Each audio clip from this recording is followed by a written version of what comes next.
Jangan lupa sahabat, like, komen dan subscribe. Tonton video saya sampai habis.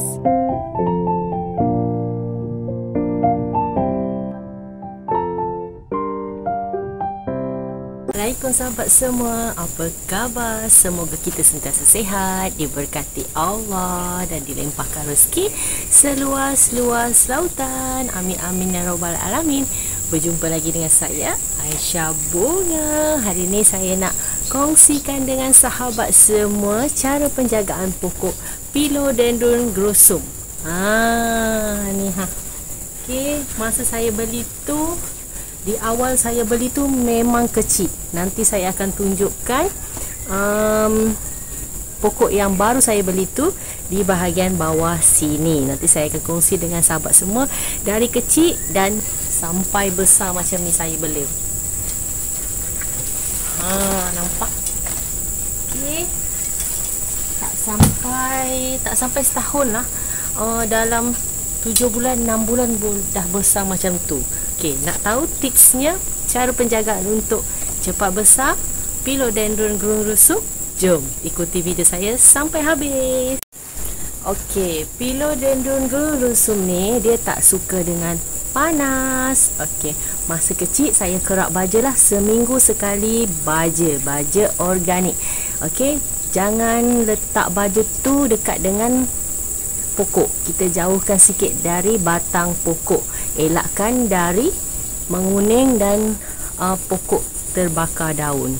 Okey, lepas tu nak cepat besar lagi, tip yang selalu saya kongsikan dengan sahabat semua, kerap tukar pasu. Ikut step by step pasu dari kecil sampai besar. Jangan pokok kecil kita pakai pasu yang besar, itu salah. Sebab bila pokok kecil, pasu lebih besar dari pokok, dia boleh mengakibatkan busuk akar. Satu, lebih air.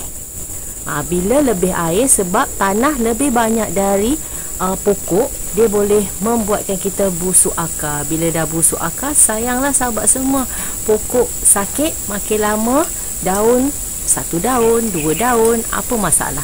Kalau sahabat punya pokok selalu ada masalah, naik 1 daun, 2 daun, mati, tengok pada dia punya akar. Akar banyak ke tak? Satu, akar dia membusuk ke tak? Kita boleh cek dari di awal akar tu busuk ke ataupun tidak. Okey. Kalau dah membesar macam ni, saya jarang juga membaja, sebab saya pakai media hormos yang saya buat sendiri tu, dia dah macam baja juga. Kita tak perlu buang. Kalau kita nak, kita tak, macam contoh pakai hormos yang saya jual tu, kita tak perlu risau nak tukar tanah, cuma kita top up sahaja. Contoh, kalau dia punya media tanah tu dah tak ada daun-daun, dia dah hancur, dah jadi semua hitam, kita top up lagi hormos, kita gaul, ganti saja kat situ. Kita tak perlu buang media tanah yang ada dalam pasu tu, sebab dia dah jadi baja.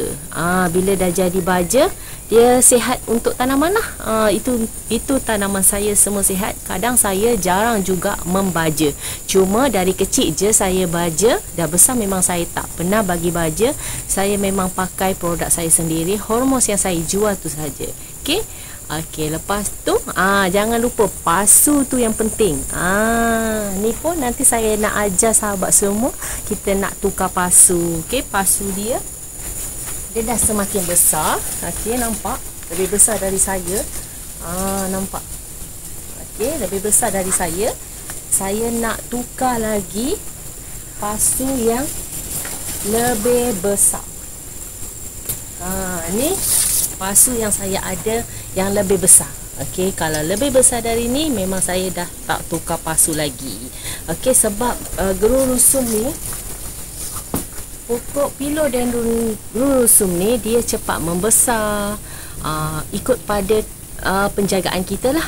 Okey, kalau kita tukar pasu step by step, kita ikut pasu yang untuk kita tanam tu, dia memang akan cepat membesar. Okey, sebab banyak dah dalam video saya selalu tekankan kena kerap tukar pasu kalau nak tanaman sahabat semua besar-besar. Buktinya yang saya jaga ni pun saya jarang bagi baja sebab dia dah besar. tapi saya kerap tukar pasu. Media tanah yang penting.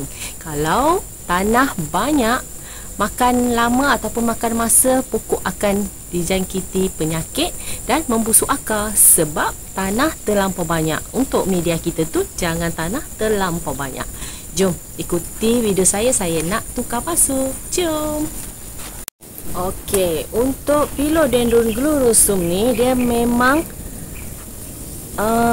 paling penting penjagaan tanah sebab Philodendron glurosum ni dia mudah busuk akar.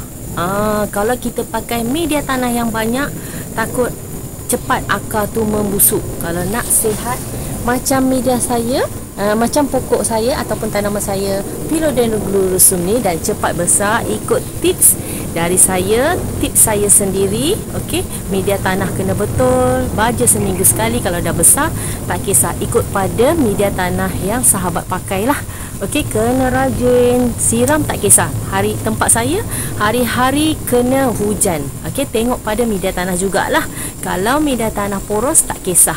Sahabat semua kena hujan ke, hari-hari sahabat nak siram ke, tak kisah. Okey, media poros yang paling penting untuk kalau musim hujan. Kalau musim panas, kita kena kerap siram. Kalau saya sehari 3 kali untuk musim panas. Sebab saya pakai media tanah poros. Bila pakai media tanah poros, kita kena kerap siram. Jangan kurang siram, nanti dia akan menguning atau layu. Okey, jom ikuti video saya selanjutnya untuk tukar pasu. Okey, saya pakai media tanah yang biasalah saya punya. Saya akan lebihkan daun-daun kering untuk tanaman Philodendron glurosum ni. Saya akan lebihkan ranting-ranting kayu ataupun ranting-ranting buluh ataupun daun-daun kering. Tapi saya memang pakai daun-daun buluh saja sebab daun buluh ni banyak khasiatnya sahabat semua. Kalau untuk daun-daun yang lain saya tak berapa pasti sebab saya tak pernah menggunakannya. Memang dari dulu bertahun-tahun saya pergi ke kebun ataupun saya pergi ke ladang kelapa sawit ataupun hutan kelapa sawit, saya ambil sendiri, saya cari sendiri sebab susah juga nak dapat pokok buluh ni. Kalau dekat rumah-rumah, kebanyakannya ada di ladang kelapa sawit, memang banyak. Saya memang ambil sahaja. Okey. Di bahagian bawah tu saya akan taruh daun-daun kering banyak sebab di bahagian bawah tu menyerap air. Bila menyerap air, kita janganlah pakai tanah banyak-banyak. Bila pakai tanah banyak-banyak di bahagian bawah tu, takut nanti dia meninggalkan air, bertakung air, dia jadi becik. Bila kena akar, dia akan rosak dan akan mati. Okey, jom. Saya dah siapkan media saya sendiri. Saya pakai daun-daun banyak. Just kita tukar saja. Kalau pakai media tanah dari saya, tak perlu buang media tanah yang ada dekat pasu yang lama. Just kita letak dan jangan usik akar dia. Sensitif.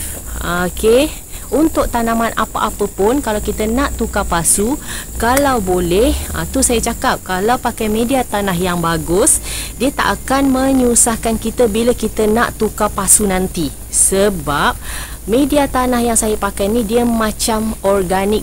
Makin lama dia akan menjadi organik baja. Kita tak perlulah buang tanah tersebut. Tapi kalau kita pakai media tanah yang dari luar, tak ada campuran-campuran organik ataupun tak ada campuran media poros, tanah sahaja, kita kena buang tanah yang lama tu. Sebab tanah yang lama tu dah tak ada khasiat dan dah tak ada vitamin dalam tanah tu. Kita kena buang dan kita tukar tanah yang baru.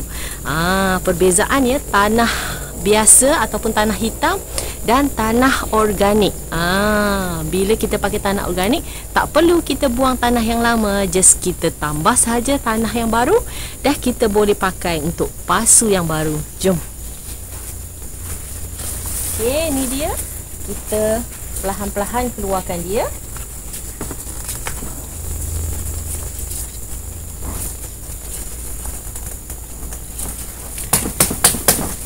Ketuk-ketuk dulu.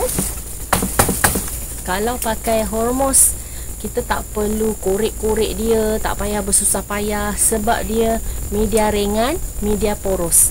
Kita tak berat pun nak angkat pasu pun, tengok pasu besar pun dia tak berat.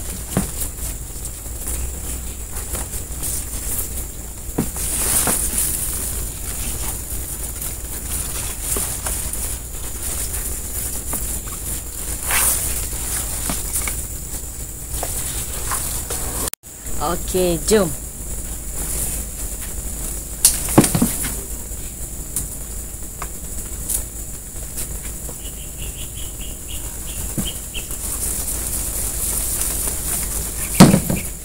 Nampak?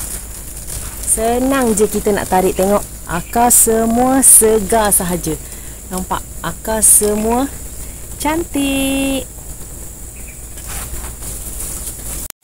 Okey, jom tengok. Senang je sahabat semua, kita tukar media tanah, tak perlu risau nak korek-korek, nak punggah-punggah tanah dia. Kalau pakai media ringan ataupun hormos yang ringan, senang. Nampak?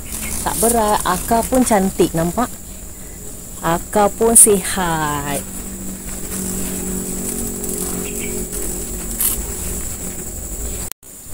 Okey, kita dah tukar pasu. Dan kita dah potong sikit. Ambil induk yang besar ni. Ada 3 daun. Biasa saya tak pernah potong yang ni besar ni. Memang saya tak pernah potong. Saya ambil anakan je. Sebab dia ada tumbuh anakan dia memang comel-comel. Dia dah tumbuh macam pokok kecil lah. Saya ambil macam tu je. Dah banyak dah saya jual. Ada dalam 10 lebih pasu macam tu lah yang saya jual anakan dia. Contoh saya nak ambil ada satu tu, dia dah tumbuh daun baru. Sama juga, dia tumbuh kecil juga. Jom. Okey, contoh ini nampak. Hari tu ada dalam 3 pasu macam tu. Yang ini pun dah ada customer nak, sebab dia kata ada satu daun je. Dia datang rumah saya lah, ada satu daun je dia nak tumbuh. Dia nak tumbuhkan lagi satu daun ataupun 2 daun, baru dia nak ambil. Nampak dia dah tumbuh daun baru, ada satu daun, bahagian depan tu ada lagi satu daun, ada 2 daun. Tapi Alhamdulillah, kebanyakannya yang saya tanam anakan dia semua senang hidup. Sebab saya akan rendam, letak di bawah dia tu ada air. Nampak dia ada garisan. Kalau kita ambil anakan dia, memang kena rendam dalam air untuk kita cepat tumbuh dia punya akar. Tapi jangan sampai separuh macam ni lah air. Macam ni saja air. Tu dah cukup. Tapi kalau induk besar macam ni, sebab dia dah ada akar, tak kisah pun kita nak tanam macam mana. Okey, kita dah tukar pasu. Jom saya tunjukkan.